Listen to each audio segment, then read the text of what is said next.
Grace Thompson, a successful but emotionally distant architect, is forced to return to her childhood home after the sudden death of her estranged mother, Eleanor. Grace hasn't been back in years, not since a tragic accident shattered her family and drove her away. The house, perched on the edge of a forgotten village, holds memories Grace would rather forget, memories of her mother's strange behavior and whispers of a haunting curse that ran through their bloodline. When Grace arrives, she begins to encounter bizarre occurrences, things moving in the corner of her eyes, strange sounds at night, and an overwhelming feeling of being watched. As she digs deeper into the mysteries of her mother's life, she uncovers a terrifying truth: her family has been haunted by a malevolent spirit for generations.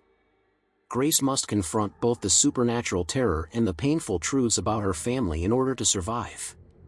Grace had spent most of her adult life trying to escape the shadows of her past. Raised in a grand, yet dilapidated manor in the outskirts of town, her childhood had been marked by strange occurrences. Her mother, Eleanor, was once a vibrant woman, but after the accident that claimed Grace's younger brother, Noah, she changed.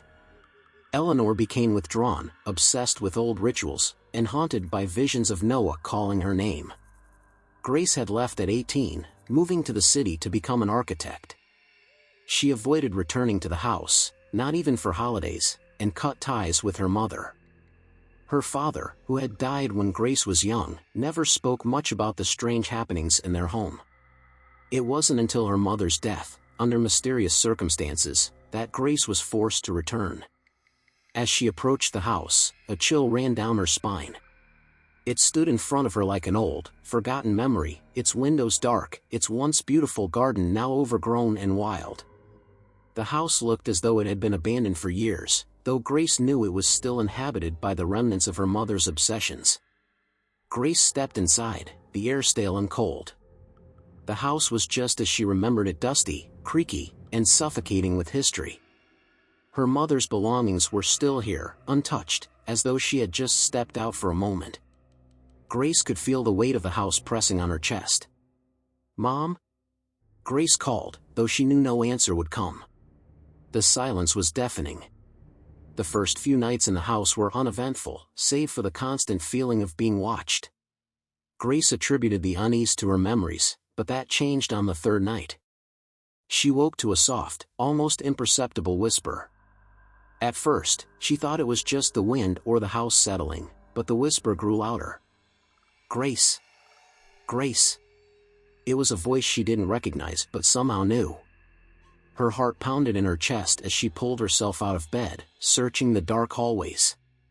Nothing seemed out of place, yet the feeling of dread only intensified.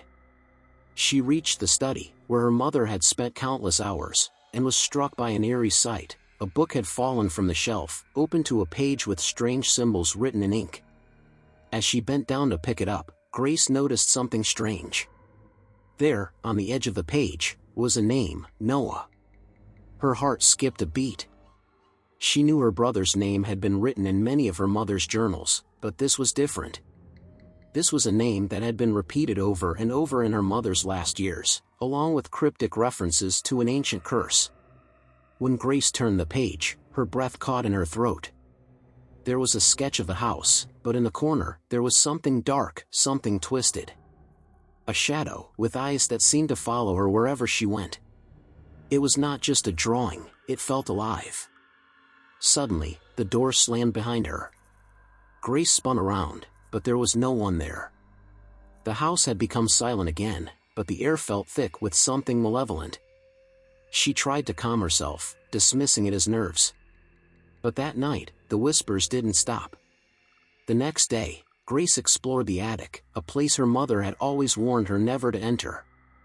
She had heard the old rumors about the attic, about strange noises and shadows that moved on their own.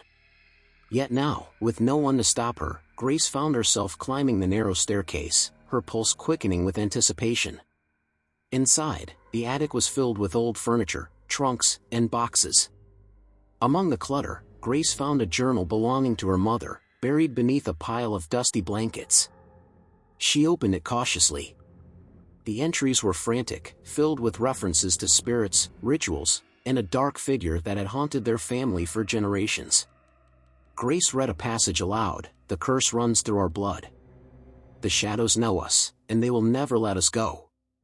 They feed on our grief, our sorrow, and our pain. Noah is gone, but the shadow remains. Her heart stopped. Her mother had known, even before Noah's death, that something had followed them. Something had been waiting for her brother. And now, it was waiting for her. As the day wore on, Grace began to feel more and more paranoid. The house seemed to close in around her. She could hear footsteps behind her, faint tapping sounds that echoed through the hallways. In the mirror, she glimpsed something moving in the reflection, but when she turned around, nothing was there. Desperate to uncover the truth, Grace sought out the local historian, an elderly woman named Agnes, who had lived in the village for decades.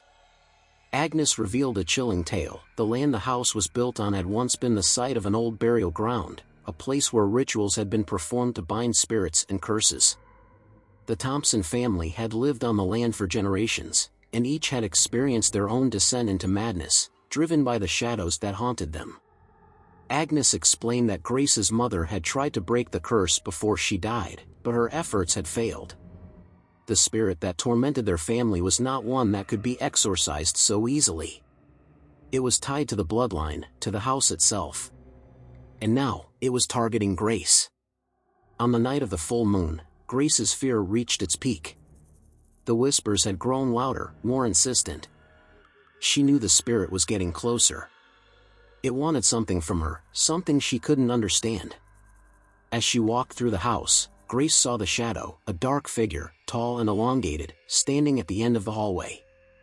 The eyes in the figure's face glowed red, burning with an unnatural light. It stepped toward her, and Grace could feel the temperature drop. Her breath came in ragged gasps as she backed away, only to find the walls closing in, the air thick with pressure. Suddenly, she remembered the ritual in her mother's journal. A desperate, ancient incantation to bind the spirit. Grace didn't know if it would work, but she had no choice. She began to chant the words, her voice trembling as the figure advanced on her. The shadow screeched, its form twisting and contorting in agony. Grace's heart pounded as she finished the incantation, a blinding light filling the room. The house shook violently, the walls groaning as if they were alive. With a final, deafening roar, the shadow disappeared, leaving only silence in its wake. Grace stood alone in the quiet house, breathing heavily. The darkness had lifted, but the weight of her family's history lingered. The curse was broken, but the scars remained. As she left the house for the last time, she realized that some things could never truly be erased. The shadows of the past would always be with her. The house, now abandoned, stood in silence, a witness to the secrets it had kept, and the battles fought within its walls.